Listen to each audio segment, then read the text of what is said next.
Atenção! Começa agora uma teleaula de História do Ensino Médio. Você vai assistir a teleaula de número 66. Bons estudos!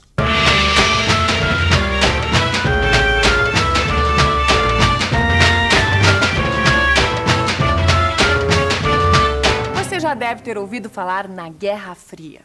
Mas você sabe por que ela tem esse nome? Bom, se você não sabe, não se preocupe. A nossa teleaula de hoje vai contar direitinho essa história de Guerra Fria. Fique ligado. Na teleaula de hoje, a gente vai ver que depois da Segunda Guerra, a Europa perdeu a hegemonia mundial. Duas novas potências passaram a disputar a supremacia econômica e militar do planeta: os Estados Unidos e a União Soviética. A gente vai entender como a disputa entre as duas superpotências resultou na formação de dois blocos. Vamos ver como a corrida armamentista desencadeada pelas tensões da Guerra Fria colocou o mundo à beira da destruição total.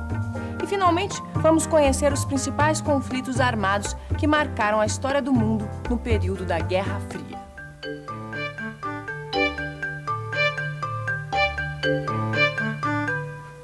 Lembra da Segunda Guerra Mundial? Foram cerca de 50 milhões de mortos, 35 milhões de feridos e 3 milhões de desaparecidos. Depois de tanta desgraça, o mundo precisava de um pouco de paz. Por isso, logo que a guerra acabou, as principais potências vencedoras se reuniram para criar uma organização que evitasse um novo conflito mundial: a Organização das Nações Unidas, a famosa ONU. Oi, gente. Estou aqui em Nova York. Fiz questão de visitar o prédio da ONU.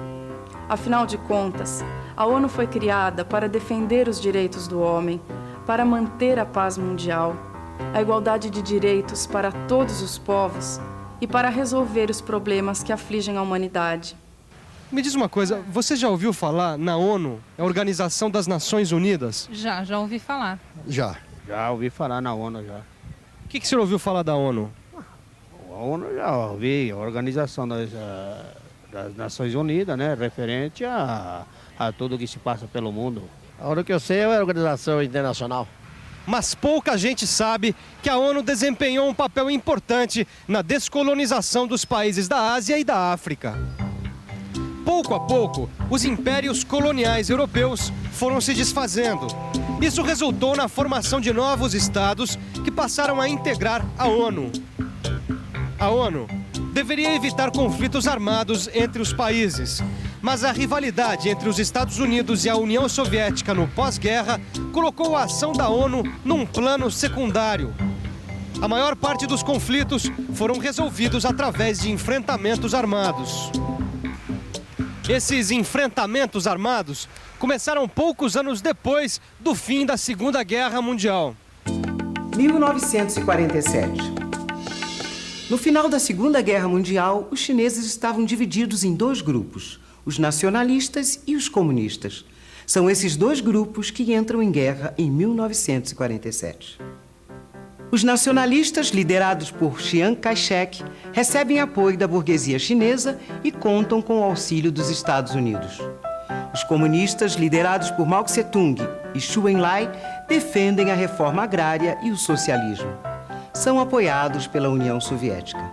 Apesar do apoio norte-americano, os nacionalistas perdem terreno rapidamente. 1º de outubro de 1949. Mao Tse-tung proclama a República Popular da China em Pequim. A China rompe relações com os Estados Unidos e se alia à União Soviética. Estados Unidos de um lado, União Soviética, que já não existe mais, do outro. Os dois grandes vencedores da Segunda Guerra. As duas superpotências do pós-guerra. Os dois grandes inimigos da Guerra Fria. Logo após a guerra, começou uma nova disputa imperialista entre as superpotências vencedoras, Estados Unidos e União Soviética. Os dois grandes rivais nunca se enfrentaram diretamente. Por isso, essa disputa ficou conhecida como a Guerra Fria. O que estava em jogo era o controle econômico e militar do mundo. A União Soviética impôs a sua hegemonia sobre os países do leste europeu. Governos pró-soviéticos foram estabelecidos na Hungria, Tchecoslováquia, Romênia, Bulgária, Albânia e Alemanha Oriental. A economia socialista e o regime de partido único predominaram nos países sob hegemonia soviética. Os Estados Unidos assumiram a liderança do mundo capitalista e impuseram a sua hegemonia sobre a América Latina, a Europa capitalista e o Japão. Esses dois blocos, liderados pelas superpotências, formaram alianças militares. A OTAN, que significa Organização do Tratado do Atlântico Norte, reuniu os aliados dos Estados Unidos. O Pacto de Varsóvia reuniu os países sob influência soviética. As potências procuraram manter a hegemonia sobre as suas áreas de influência a qualquer custo. Isso motivou a intervenção de tropas soviéticas na Hungria, em 1956, e na antiga Tchecoslováquia, em 1968, quando esses países tentaram se afastar da tutela soviética. O governo norte-americano interveio na China, na Coreia, no Vietnã e em Cuba, procurando manter a sua hegemonia. Mas será que todo mundo era alinhado? E os países do terceiro mundo? Aliás, você sabe o que é terceiro mundo? Os países de terceiro mundo são aqueles países que são pobres e que não são desenvolvidos. É os países mais atrasados. Devido à má distribuição de renda, especialmente, devido às diferenças sociais, políticas e econômicas. Na verdade, a expressão terceiro mundo foi adotada para designar os países pobres ou subdesenvolvidos da África, da Ásia e da América Latina. Esses países lutavam para se libertar da dominação colonial europeia. Na ONU, o bloco do terceiro mundo foi formado por países coloniais ou de passado colonial. O principal objetivo dos países do terceiro mundo foi a emancipação econômica, política, social e cultural. A Índia liderou o bloco dos países não alinhados do terceiro mundo. Esse grupo de países tentou manter uma certa autonomia em relação às disputas entre as superpotências. Como a gente já sabe, as superpotências nunca se enfrentaram diretamente. Mas a Guerra Fria desencadeou uma nova e custosa corrida armamentista entre as superpotências. O poder destrutivo das armas nucleares, químicas e biológicas capazes de destruir a humanidade impediu um confronto direto. Apesar disso, soviéticos e norte-americanos se enfrentaram indiretamente através de seus aliados em diferentes regiões ao longo de vários anos. Junho de 1950, estoura a Guerra da Coreia.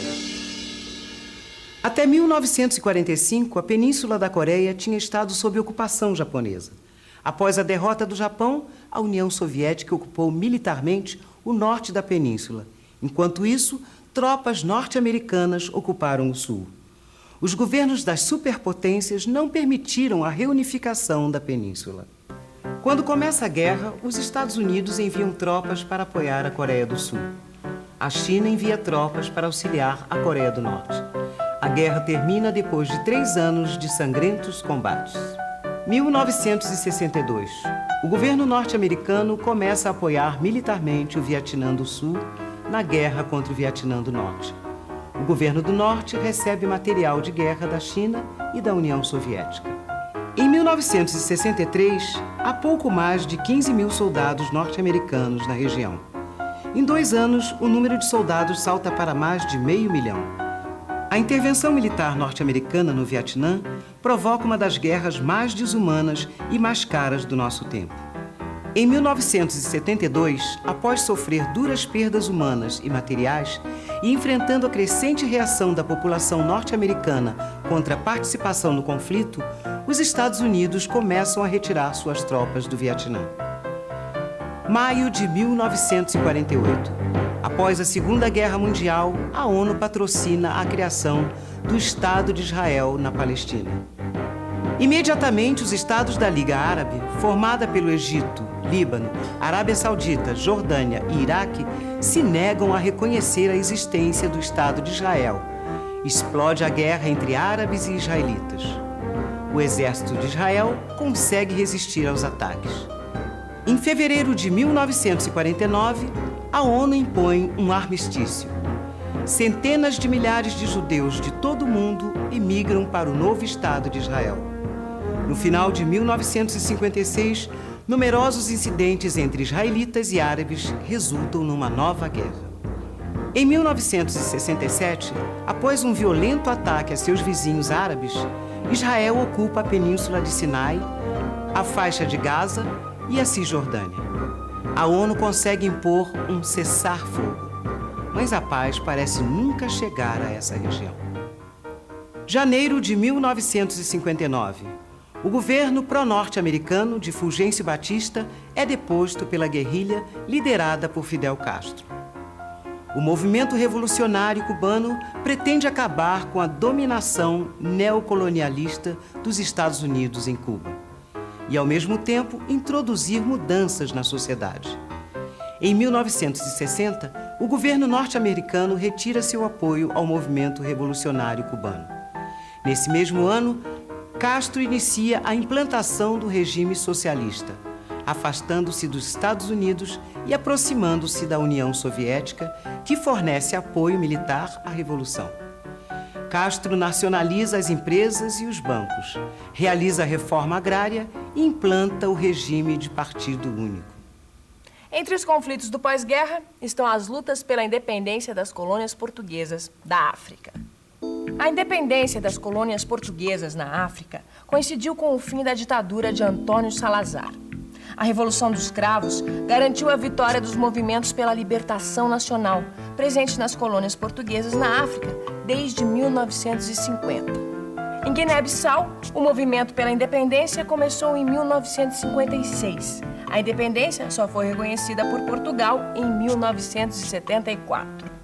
A luta pela emancipação em Moçambique teve início em 1960. Portugal reconheceu a independência em 1975. O movimento pela independência de Angola teve início em 1961. Portugal só reconheceu a independência angolana em 1975. Tanto em Angola como em Moçambique, a independência trouxe o socialismo e o alinhamento com a União Soviética. Apesar disso, a proximidade com o regime racista da África do Sul e o auxílio norte-americano aos guerrilheiros contra-revolucionários desestabilizaram a região. A maior parte da energia dos governos revolucionários de Angola e Moçambique foram gastas contra grupos terroristas financiados pelos Estados Unidos e pela África do Sul. Pois é, depois de tantas guerras, nada melhor do que uma revisão. E atenção, se liga aí que é hora da revisão. Na teleaula de hoje, você viu que o período pós-guerra foi marcado por uma corrida armamentista que deixou o mundo à beira da destruição. Você aprendeu que a ONU foi criada para mediar os conflitos e manter a paz mundial. Mas a organização ficou limitada pelos interesses das superpotências. Você entendeu que a Guerra Fria, entre o bloco de países liderados pelos Estados Unidos e o bloco de países liderados pela União Soviética, nunca resultou num enfrentamento direto entre as superpotências. Mas tanto a antiga União Soviética como os Estados Unidos se envolveram indiretamente numa série de conflitos armados em diversas partes do mundo. Agora está na hora de você pegar o seu livro de história e começar a estudar. Até a próxima!